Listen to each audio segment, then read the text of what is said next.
Alright guys, today is the day. I am currently heading towards YVI Airport, about to board a 10-hour flight to Tokyo, and I'm excited for two reasons. First, I get to reunite with my wife and son who've been there for 2 weeks now. And second, I get to make this video. Because Japan is one of those places people talk about like it's another planet. But what does it actually feel like to be there? That's what I want to show you in this video. And maybe a few things the rest of us could learn from Japan. Let's go.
One thing that is impossible to explain about Tokyo is the scale. Tokyo and its surrounding area has around 40 million. And somehow, it feels less chaotic than most North American cities, which makes absolutely no sense until you experience Japanese culture. You know that feeling when you go to a stadium and there's thousands of people around you? You feel the crowd, the weight of it, the energy, the roar, the vibrations in your chest. Now imagine that spread across an entire city. That's Tokyo. Except instead of chaos, it's organized silence.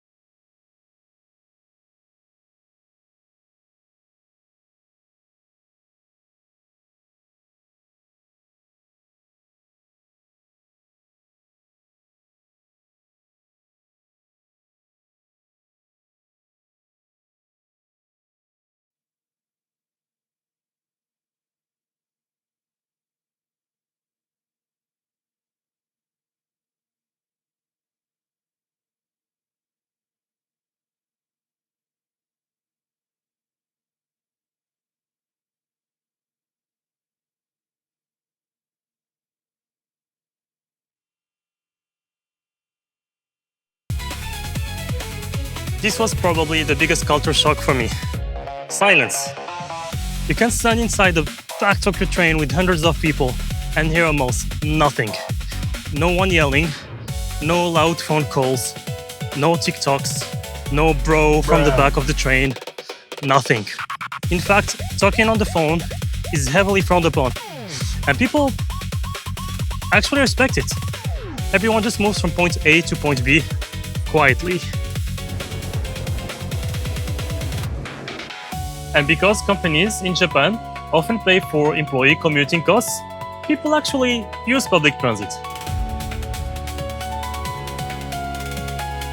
The next station is Tokyo.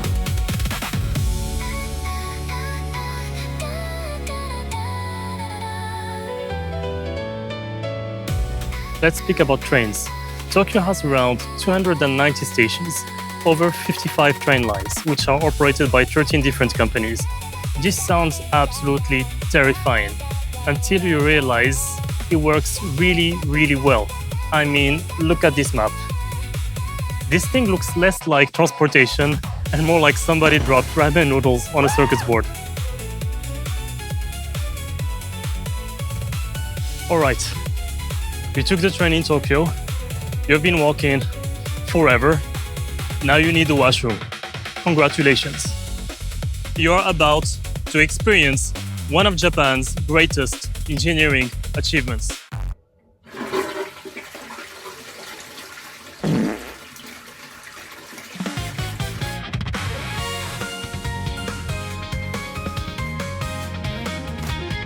The toilet.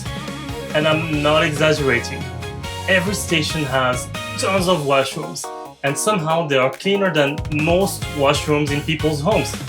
Maybe yours as well. And I genuinely challenge you, try finding a single toilet that is not clean in Tokyo. And beyond the futuristic features, heated seats, ambient sounds for privacy, automatic lids, water sprays, control panels that look like the dashboard from Artemis 2, there is something more impressive than that. People clean after themselves. Cleaning products are often available, instructions are available, and cleanliness in public spaces is respected. Why?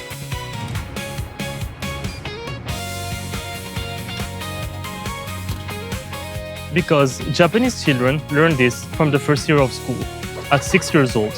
This practice is called Souji Toban. The goal is to teach responsibility, teamwork, and respect for public spaces. And honestly, I think that's incredible. Actually, I'm curious. Would you want this taught to children in your country? Or would you absolutely hate it?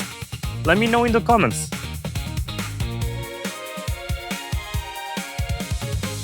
Okay, you survived the Tokyo train system, you found a washroom and made space for your next meal.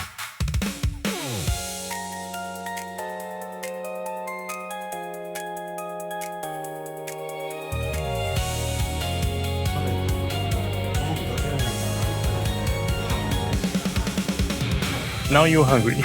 Here is tip number 1 for first-time visitors.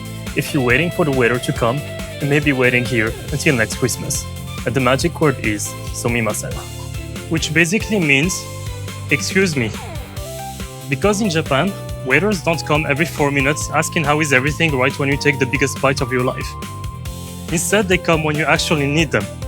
It's efficient, it's respectful, and really satisfactory.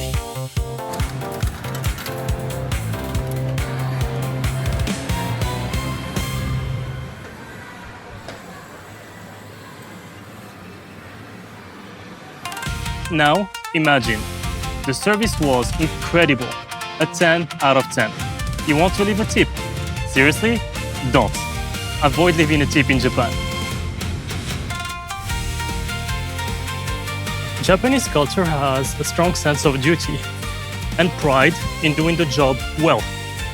And if you tip, it simply implies your employer doesn't pay you well enough.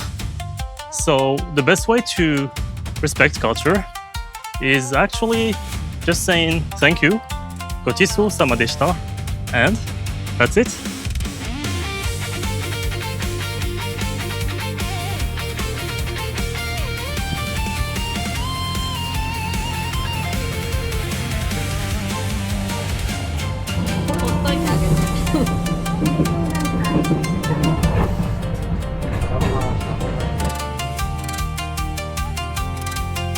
Okay, you went after your meal to grab a snack at a konbini, a Japanese convenience store. Because why not?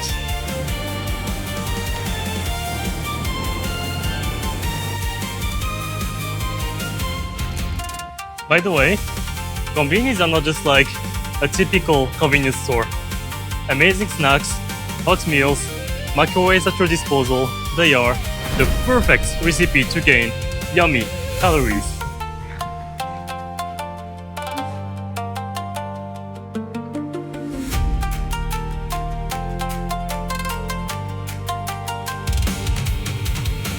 You left the konbini while walking around Tokyo and ate your snack.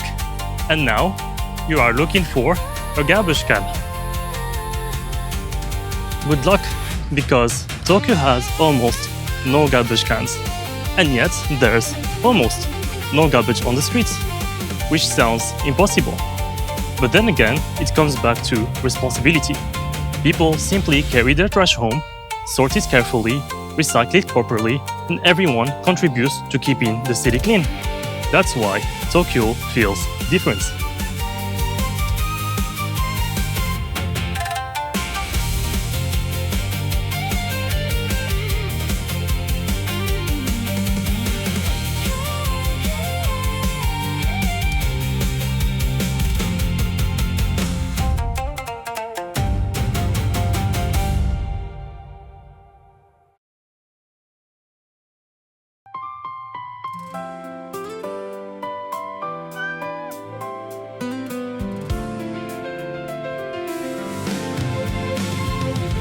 Another thing that you will notice quickly is how little visible homelessness there is in Tokyo. And I think part of that comes mainly from Japanese work culture. Japanese companies often prioritize long-term employment and social stability. They will train employees from the ground up, often creating seemingly redundant roles.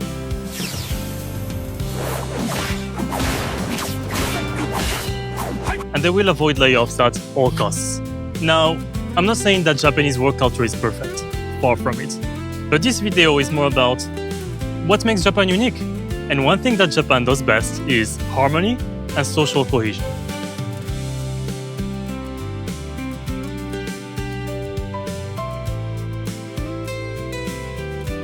Okay, here is one thing you probably didn't know about Japan. KFC for Christmas is a huge tradition. I mean, huge. People order KFC party barrels weeks in advance.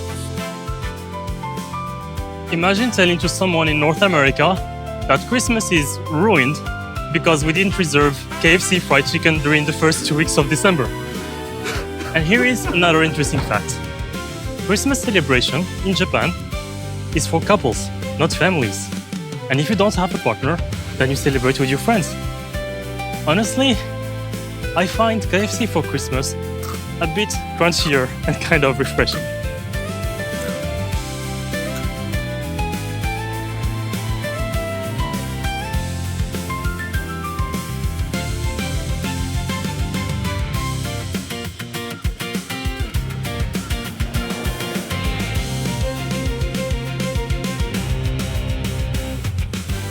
Speaking of couples, let me save you of making some of the mistakes I did. Dating in Japan has rules, actual rules. And here's the big one. You have about 3 dates to make up your mind. Not 2, not 4, 3 dates. Then comes the confession, which is literally asking, will you be my girlfriend? And until then, PDA, public display of affection, is usually out of the question, especially earlier on in the relationship. Personally, I actually respect the clarity, but I know some people might find this intense. So tell me, do you think the Japanese got it right when it comes to dating culture?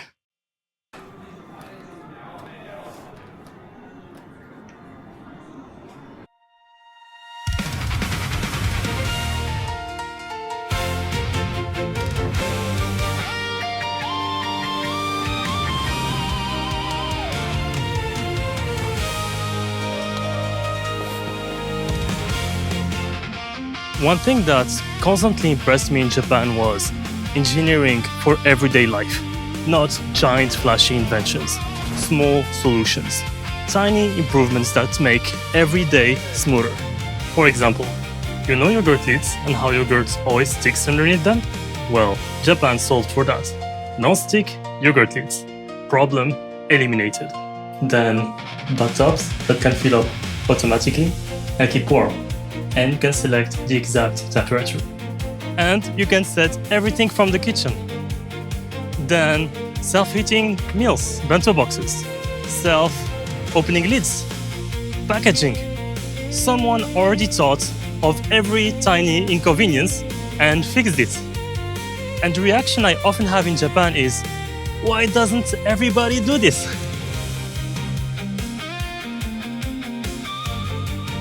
I think one misconception people have about Japan is thinking that everyone is the same. And yes, there are many rules, maybe way too many to make it cohesive. But guess what? In Japan, it just works. It simply does. So if you really pay attention, you will notice something beautiful.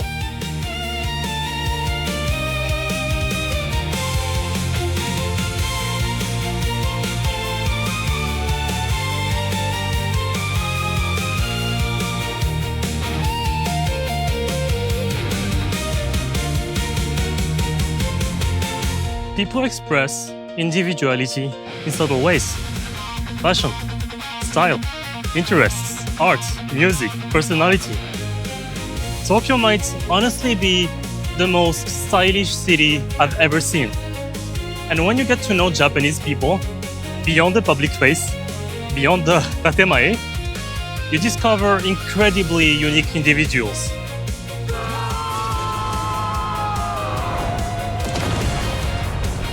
People with fascinating stories.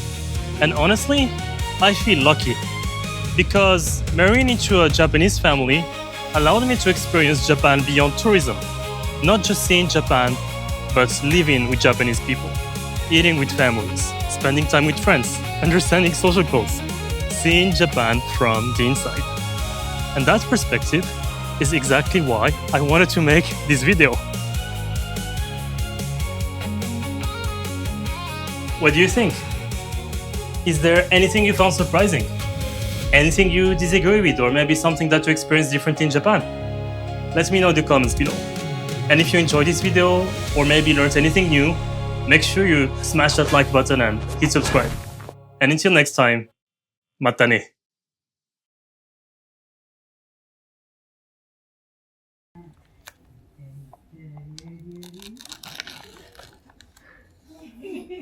Oh, it sticks. No.